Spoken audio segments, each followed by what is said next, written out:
കേരളം മുടിഞ്ഞു, കേരളം മുടിഞ്ഞു.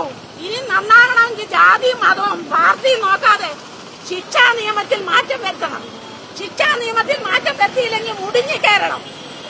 ഇത് ശരിയല്ല. എന്റെ മോനാന്ന് ഞാൻ സഹിക്കൂല, എന്റെ മോനാന്ന് ഞാൻ സഹിക്കൂല. ഞാൻ ഇവിടുത്തെ ടീച്ചറായിരുന്നു, ഞാൻ ഇവിടുത്തെ പെൻഷൻ പറ്റിയ ടീച്ചറാ. ഞാൻ പ്രതികരിക്കാൻ തന്നെ വന്നതാണ്. എനിക്ക് സഹിക്കുന്നില്ല. ടിവിയുടെ മുന്നേ ഇരുന്നിട്ട് എന്തുവാ ടി വി കാണുന്ന മുഴുവനും? എന്തൊരു സങ്കടമാ കാണുന്നേ. ടീച്ചർമാരെ ശരിയായ രീതിയിൽ പരിശീലിപ്പിക്കുക, രക്ഷിതാക്കളെ ശരിയായ രീതിയിൽ കൗൺസിലിംഗ് കൊടുക്കുക, ശിക്ഷാ നിയമത്തിൽ മാറ്റം വരുത്തുക. ഗൾഫിലൊക്കെ നടക്കുന്ന ഒരാൾ ശിക്ഷ ഇവിടെ വരണം. എന്നാലും അതെ കൈ വെട്ടണം, കാല് വെട്ടണം, അല്ലെ ഒക്കത്തില്ല ഇവിടെ. ഇത് ശരിയല്ല ചെയ്തത്. എന്റെ കുഞ്ഞാന്ന് ഞാൻ സഹിക്കുവോ? എന്റെ കുഞ്ഞാന്ന് ഞാൻ സഹിക്കുവോ? എനിക്ക് താമരശ്ശേരി പോകാൻ അല്ലെ ഞാൻ പോയില്ല താമരശ്ശേരി. ഒരു 10ാം ക്ലാസ് പഠിക്കുന്ന കുട്ടിയെ നശിപ്പിച്ചിട്ടേ എന്ത് മര്യാദയാ കാണിച്ചിരിക്കുന്നേ? എന്ത് മര്യാദ? ഇതൊന്നും സഹിക്കാൻ പറ്റുന്ന കാര്യമല്ല. ഒരിക്കലും ആ കുട്ടികളെ പരീക്ഷ എഴുതിക്കത്ത് ആ കുട്ടികളെ ശിക്ഷിക്കണം. മാതൃകാപരമായ ശിക്ഷ കൊടുത്തിരിക്കണം ആ കുട്ടികൾക്ക്. 15 ബാല നിയമങ്ങളെല്ലാം മാറ്റണം.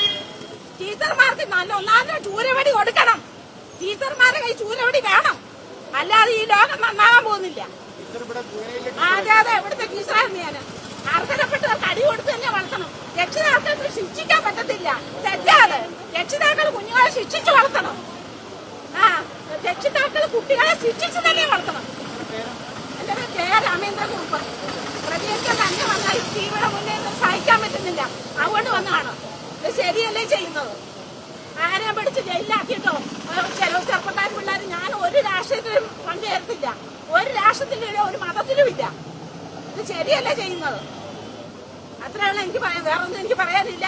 കണ്ണീരാണ്. കുട്ടി എന്റെ കുട്ടിയാന്ന് ഞാൻ കരയൂലേ? എന്റെ കുട്ടിയാന്ന് ഞാൻ സമ്മതിക്കുമോ? അതുകൊണ്ട് ഞാൻ പ്രതികരിക്കാൻ വന്നതാണ്. ഇത് ശരിയല്ല. ഇത് ആ കുട്ടികൾക്ക് മാതൃകാപരമായ ശിക്ഷ കൊടുത്തെങ്കിലേ ഈ കേരളം നന്നാകത്തുള്ളൂ. ശരിക്കും ശിക്ഷാ നിയമത്തിൽ മാറ്റം വരുത്തണം. അത്രയുള്ള എനിക്ക് പറയാൻ.